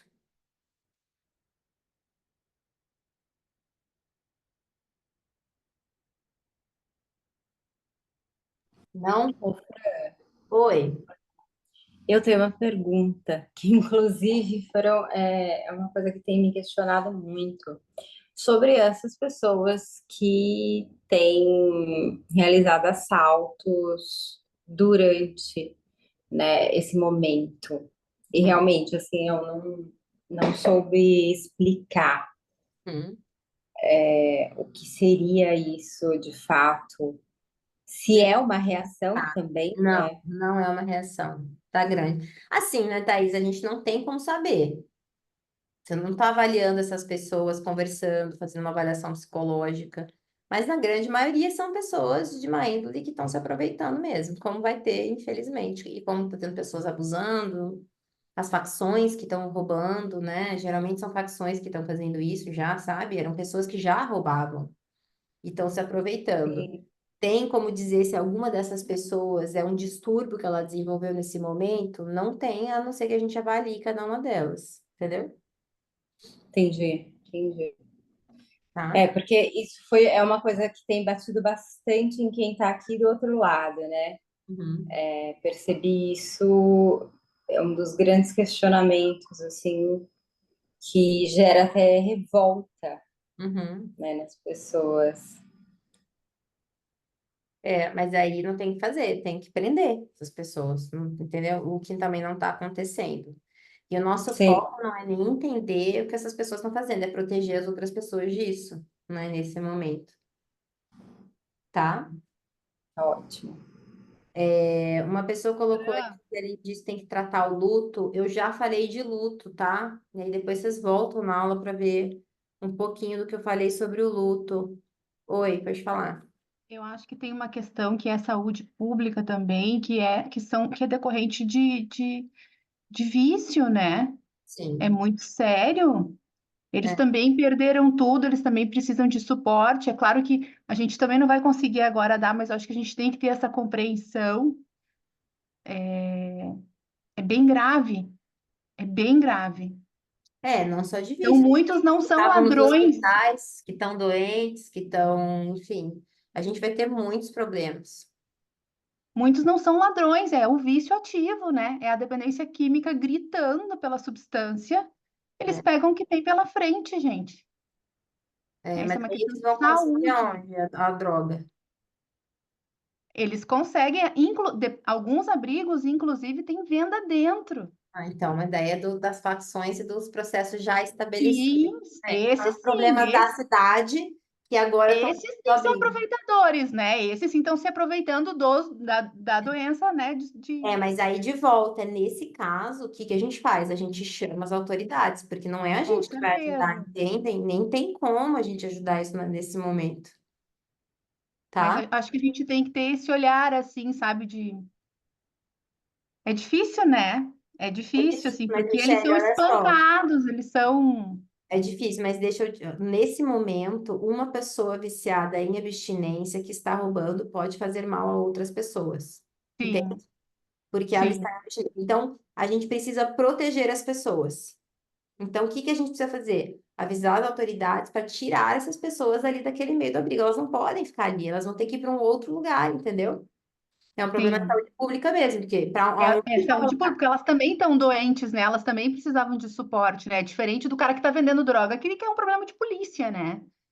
sim, como É os bem doentes, triste. é os doentes também que estão ali e não tem onde colocar, os animais que estão ali passando doenças, a água contaminada, então tudo isso são outras questões Sim, que a gente, como voluntário, principalmente voluntário de psicologia, você vai levantar a demanda, você vai levantar a autoridade, mas a gente não consegue solucionar, mas a gente vai ter que ir atrás sim, para entender o que faz, entendeu?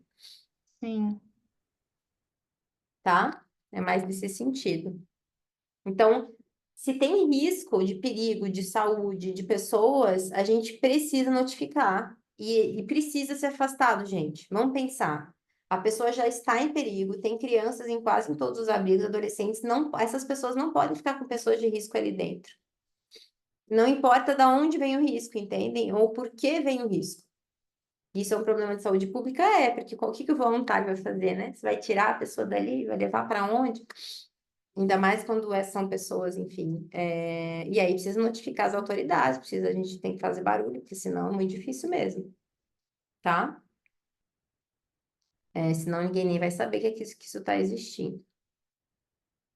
Bom, vou continuar aqui.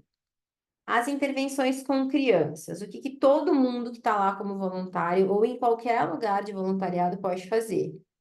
Então, entender que essa separação das figuras de apego, às vezes o pai faleceu, a mãe faleceu, a avó faleceu, a família faleceu, ou às vezes eles estão perturbados, tentando reconstruir a vida, achar as coisas, enfim.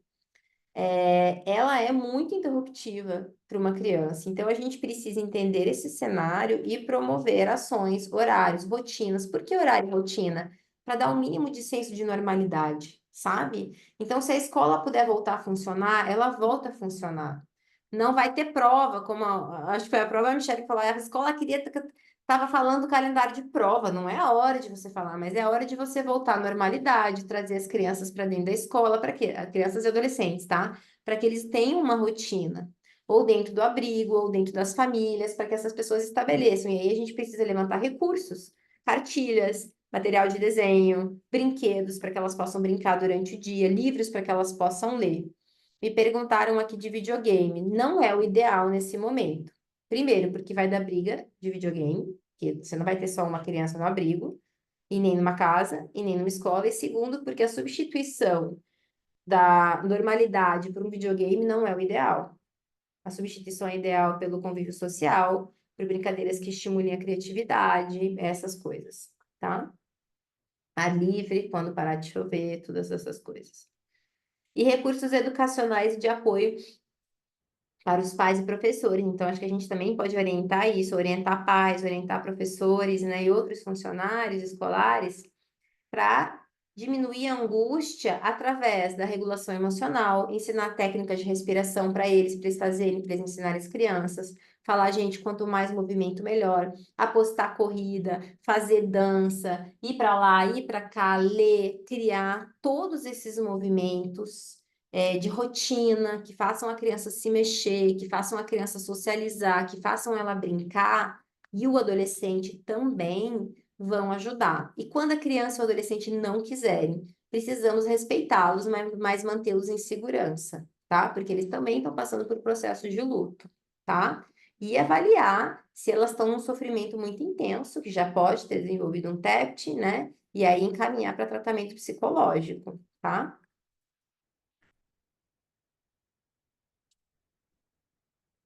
Nossa, gente, eu estou acabando aqui, tá? Então, a cartilhinha de crianças e adolescentes precisam manter o mínimo de uma vida normal. Gente, amanhã eu gostaria que se vocês fossem para algum abrigo, para alguma escola, para algum lugar, vocês trouxessem essas ideias, vissem. E aí, Franciele, a gente não tem material, vamos tentar pedir material lá para o pessoal do Papo em Família, vamos tentar pedir recurso para a gente conseguir ajudar essas pessoas. Levando em consideração que os pais estão em possível choque, então orientem os pais, acolham, orientem seus filhos também de segurança. Eu sei que nesse momento você não está conseguindo, vamos pensar no que fazer? Tá? Então você pensa no que fazer, não finge que você não viu, mas também não dá para a gente botar os pais na parede nesse momento, que talvez eles não tenham estrutura, mas a gente precisa informá-los. Então, dessa delicadeza de construção, tá? Cuidemos da família com ações para todos. Como que eu ajudo esse pai a se restabelecer? Essa mãe a se restabelecer. Então, olhem nesse contexto, tá? Ações para crianças e adolescentes, então não é hora de falar do trauma, a não ser que eles queiram, nesse caso a escuta é necessária, mas você não vai ficar falando, explicando o que aconteceu, você vai viver uma vida. Se a criança pergunta, você explica, você pergunta para ela como é que você acha que aconteceu, e aí você vai acolhendo, mas não é a hora da gente trazer. Ela tá vendo, ela tá no abrigo, ela tá olhando, tá? Não obrigue ninguém, somente convide. Afetividade aqui é importante, então, sabe, a gente, pessoas que têm fantasias em emprestar para ir lá, vai lá fantasiado, contadores de histórias, até contadores online de histórias, vai contar, daí liga na televisão de lá, liga num celular, que liga no celular, no computador, que vocês conseguem arranjar, para contar história uma vez ao dia, para cantar música, nem que seja online, para as crianças e para os adolescentes uma vez ao dia. Livros, brinquedos, pintura, desenhos, tudo isso é importante. O que vocês conseguirem, o que vocês conseguirem pedir, também é importante. Os abrigos podem estabelecer, então, essa rotina com os voluntários. Eu acho que é importante a gente começar a orientá-los, né? Para que elas tenham esse horário de interação entre elas em um espaço específico, lá no cantinho do abrigo, enfim, né? Ou até mesmo fora, ou na própria escola, que já pode ter voltado, né? Os temas das aulas, podem discutir temas das aulas, temas de geografia, temas assim, podem ser trazidos. Nesse horário de brincadeiras, ter música, histórias que tirem a criança da realidade, do caos e travam a imaginação. Isso restaura a esperança, sabe, do cérebro da criança. Se a escola retomar, então a criança deve ir, mas é importante não manter prazos de currículos e provas, e a escola, obviamente, tem que ter segurança para essa criança, né? Isso aumentaria o estresse do trauma. Aqui. Trabalhar o corpo seguro, como? Trazendo segurança para esse corpo que está aqui, ó. Então, respiração diafragmática, movimentos, né? Uma aula de... Até essas aulas de Tai Chi Chuan, brincar com as crianças, com os adolescentes, para que o corpo relaxe. Relaxamento muscular progressivo da musculatura, movimentos, autoabraço, né? E prevenção de abuso, tá? E aí a gente vai tentar ter aula sobre isso aí com a Liliane. Eu acho que ela vai dar uma aula na sexta-feira para todo mundo, eu aviso vocês. É importante que, além desses horários agendados, diariamente as crianças tenham brinquedos e objetos de distração infantil. Isso tem que entrar na nossa lista de recursos, tá? Em médio e longo prazo, então, a gente vai falar na próxima aula, tentar para possível TEP, encaminhar para tratamento específico, tá? E as escolas com rotinas diferenciadas, tá? A escola, recebe o que as escolas podem fazer? Intervenções comportamentais já, para entender se tem pessoas que estão muito afetadas, chamar psicólogos ou psicopedagogos ou voluntários que possam entender esses estados de ânimos, trazer as crianças para a brincadeira, ver quem que está brincando, quem que não está, quem que está em maior sofrimento, perguntar se elas estão precisando de ajuda de segurança, trazer a questão do abuso ali, né, da proteção, com um método, que aí entra também o processo específico que a gente vai ter aula. E também a escola, talvez a gente tem esse piloto aqui que fez intervenção comportamental na escola, com intervenções para crianças e adolescentes de 90 minutos com psicólogos, e que teve uma melhora muito boa nos sintomas de TEP, depressão e ansiedade dos adolescentes. Então, se a escola voltar e perceber que as crianças e adolescentes estão em processos de TEP, de muita irritação, muita distração, como se elas estivessem assustadas o tempo inteiro, seria legal chamar alguém para uma avaliação e fazer um tratamento específico ali, tá? Dentro da escola, tem protocolo para isso, pelo menos protocolo aqui fora do país, baseado em evidências, tá? Isso envolve 4 etapas: identificação dos problemas socioemocionais, psicoeducação sobre eles quando é para adolescente, a diminuição das emoções negativas através das práticas de respiração e relaxamento, que a grande maioria de vocês conhece, né? Quem é que meu aluno conhece, eu vou dar algumas dessas práticas. Na verdade, gente, a gente já tem. Para quem não é meu aluno, eu vou tentar deixar esses vídeos aqui depois para vocês. Para quem já é, pode pegar os vídeos que vocês já têm, que é o relaxamento muscular progressivo, a respiração diafragmática, respiração de estresse todo dia, que é soltar pela boca. Então, essas práticas aí vão ajudando nesse processo corporal, tá? Os adolescentes é no mesmo processo que as crianças. É importante que eles tenham uma rotina e que eles possam socializar com outros adolescentes, tá? Que escutem música, que possam ter escuta terapêutica, acolhimento, porque talvez eles queiram um momento de acolher. Ofereçam horários para eles, se vocês puderem, tá? O adolescente dificilmente vai pedir. Então, ó, temos horários para adolescentes. Quem quer, vai lá no abrigo, vai lá na escola, oferece. Quem quiser fazer um trabalho voluntário. Movimento, eles precisam de movimento, eles precisam de luz do dia, principalmente para regular o sono deles, que é um dos que mais vai afetar o sono, tá? É, e aí aumenta, né, o processo de risco de trauma e TEPT. E as técnicas de regulação emocional, que tragam segurança e desativação do nosso nervo simpático, né, do coração batendo muito rápido, enfim, pupila dilatada, tá? Então, ensinar recursos para que eles possam se acalmar e não precisem procurar outros subterfúgios mais tarde, de vício, do próprio videogame, de bebidas que depois eles possam ter acesso, medicação, drogadição, tudo isso. Permita que eles sejam ouvidos, tragam soluções, grupos de escuta, vem quem quer, grupos de cenários de construção de futuro, construa futuro com os adolescentes. Isso ajuda eles a ter esperança, né? E se eles quiserem falar do presente enquanto constroem o futuro, deixe eles falarem, tá? Distrações, filmes, séries, livros e grupos de discussão. Não sobre o trauma, sobre temas, sobre filmes, sobre séries, sobre coisas que eles se interessem, para eles pensarem em outras coisas, né? Da vida deles mesmo. Eles não podem sentir que a vida deles perdeu o sentido e agora só se fala no trauma, tá? Eles têm que continuar falando das coisas que eles gostam, tá? A partir dos 13, 14 anos é importante, no caso de observar a ansiedade alta, ou seja, a pessoa ou ela se retrai muito, ou ela fica muito agitada, come demais, ou fala demais, ou não tem fome nenhuma. Você percebe o olho dela muito em movimentos acelerados, tá?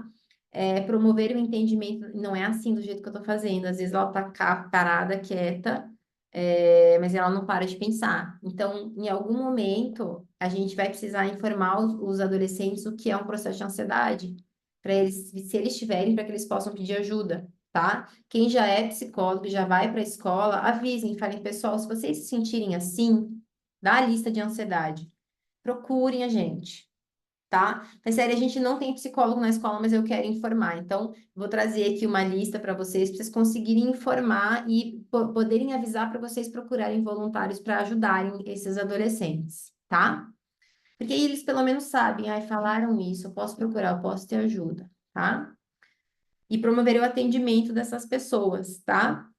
O uso de filmes nos abrigos, nas escolas e nas casas pode ser usado para construir confiança. Então, super-herói, regular a ansiedade, essas coisas são interessantes de passar, tá? Então, vocês podem. Às vezes a gente não tem recurso, mas a gente pode passar um filme e depois discutir, enfim.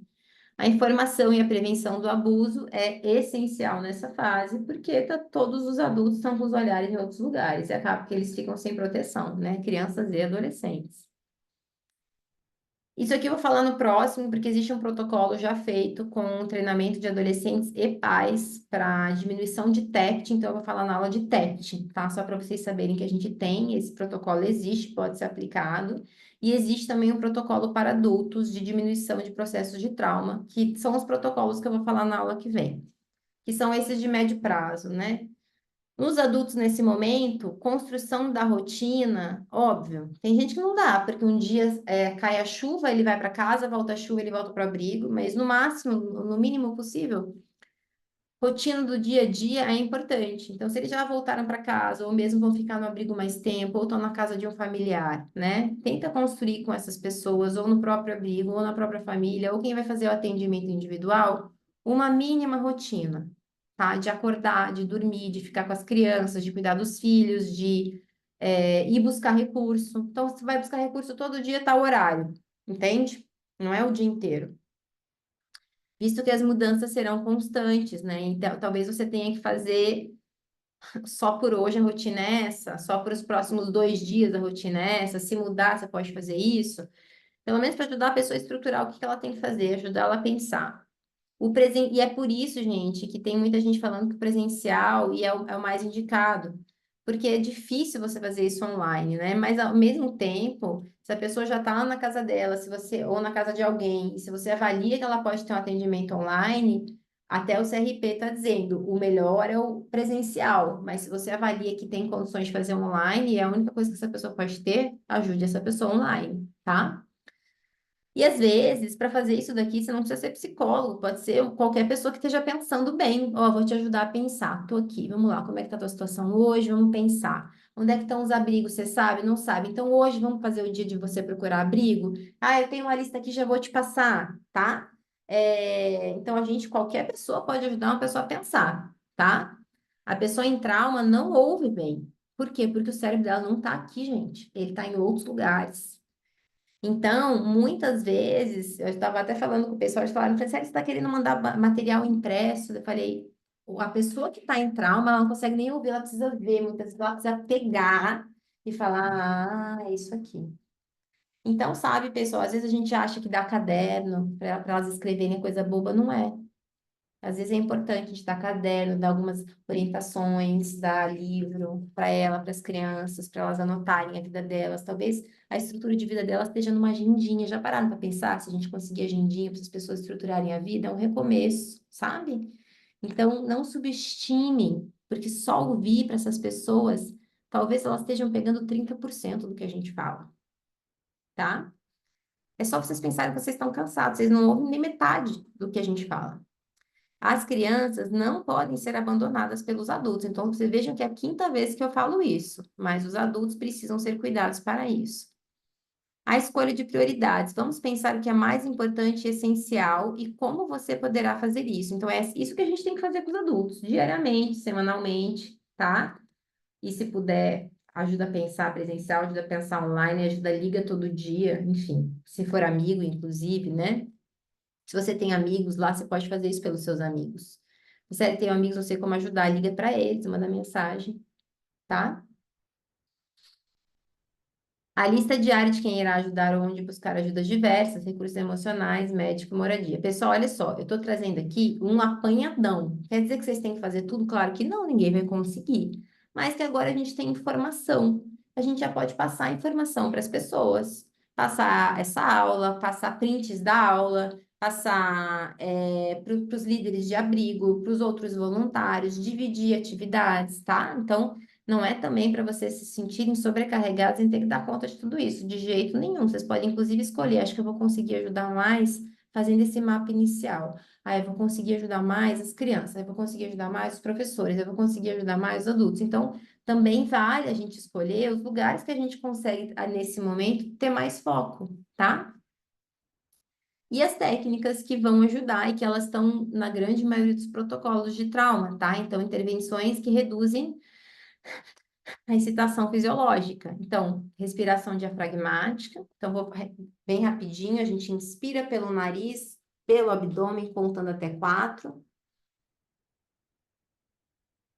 Trava a respiração, contando até 3. E solta pelo nariz, contando até 5. Fazendo um buraco na barriga. 2, 3 minutos fazendo isso. Relaxamento muscular progressivo, que é nessa respiração, a gente, na inspiração, trava a musculatura. E na respiração, bem devagar, a gente solta.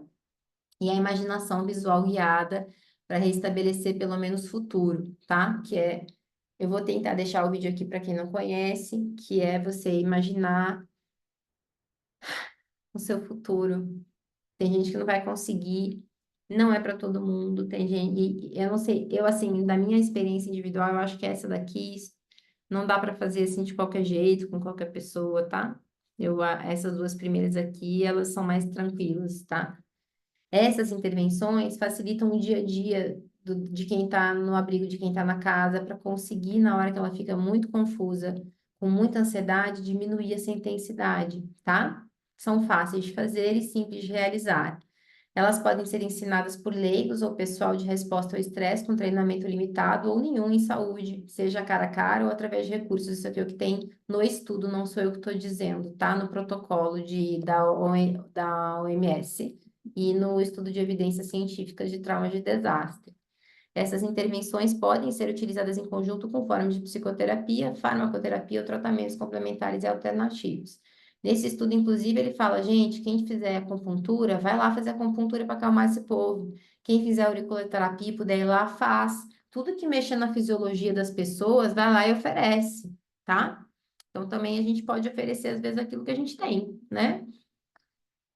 Que é o que está aqui, tá? Que são as abordagens alternativas. E a gente tem, inclusive, a yoga. Óbvio que talvez a pessoa, talvez eu estou dizendo, tá? A pessoa que esteja no abrigo não queira fazer, mas tem evidências muito fortes para os efeitos adversos do trauma.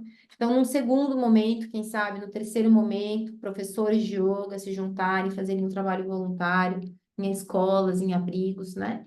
Ou até aulas que as pessoas possam acompanhar. Meditação também, a gente tem evidências de diminuição de efeito de trauma e TEPT, e a acupuntura tem algumas, não tem muitas, mas tem algumas, tá? Então, a gente está considerando aqui, muito possivelmente, as pessoas que já estão em restauração, em reconstrução ou em desilusão. Bem, na desilusão, não, vou te ajudar com outras maneiras, com outras técnicas, com outro grupo de voluntários, restabelecendo de outro jeito, tá? Então, olha que legal. Eu não quero que vocês se sintam sobrecarregados, eu quero que vocês entendam que a gente tem muita possibilidade de ajudar. Muita gente. E não é só a gente, quando tem informação, pode chamar outras pessoas, pode chamar o fulano, o ciclano, beltrano, a professora de yoga, a professora de meditação que quer ajudar e não sabe como. A gente pode ir trazendo essas pessoas para a escola, para o abrigo, promovendo, dando ideias, falando, por que você não faz isso daqui com as crianças? Eu cuido dos adultos 2 dias, você cuida dos adultos 3. A gente pode juntos, em comunidade, se ajudar para não ter que fazer tudo, porque é impossível a gente fazer tudo, tá? Mas olha quantas opções de melhora de vida a gente pode trazer para essas pessoas nesse momento, daqui em médio prazo e em longo prazo também. Era isso que eu queria dar nessa aula de hoje. Queria dar esperança, entendimento, que é difícil esse entendimento, porque a gente sofre, principalmente quem tá ali, mas esperança de que a gente tem muitas opções, tá? Então, assim, o que eu quero pedir para vocês? A gente vai deixar essa aula em algum link para quem é meu aluno, tá aqui na plataforma. Mas para quem não é, a gente vai deixar em algum link, a gente vai descobrir amanhã. Eu vou avisar vocês e, por favor, compartilhem. Peço para as pessoas assistirem. A gente vai entregar também materiais com resumo dessa aula. Compartilhem com as pessoas que vocês acham que podem ajudar ou que já estão ajudando, professores de yoga, professores que estão lá na linha de frente, pessoas que têm recursos financeiros, líderes de abrigos, tá? Para que a gente possa fazer chegar essas alternativas de esperança para mais pessoas, tá bom? Espero que vocês tenham gostado da aula de hoje, gente. Espero que ela tenha ajudado vocês e a próxima eu vou avisar vocês, vai ser na semana que vem, tá bom?